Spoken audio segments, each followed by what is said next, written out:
Viagra тобының бұрынғы солисті Вера Брежнева екінші жүктілік кезінде тәбеті ашылып, көп тамақ жей берген. Тиісінше артық салмақты да аямай жинап алады. Ол жүктілік кезінде жегім келеді деп жей беруден бас тарту керек деп кеңес береді. Әнші Бейонс жүктілік кезінде тәбеті ашылып, жерік болған тағамдарды жеуден бас тартқан. Оған себеп артық салмақ қосып алу қорқынышы. Тіпті шоколад жеуді де тыйған көрінеді. Атақты футболшы Дэвид Бекхэмнің әйелі әнші Виктория Бекхэм жүктілік кезінде артық салмақ жинап алмас үшін сұйық тағамдарды ғана ішкен.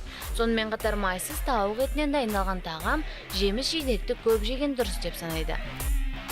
Әдетте аз тамақтанатын әнші Светлана Лобода жүктілік кезінде де тамақтану тәртібін өзгерткен жоқ. Оның себебі де белгілі, артық салмаққа деген фобия. Әнші Ани Лорак жүктілік кезінде де өзінің диетасын мұқият бақылап отырған. Оның күнделікті ас мәзірінен пайдалы тағамдар мен сусындар ғана болған. Мұндай калориясы төмен аз тағамдар балаға да пайдалы деп есептейді.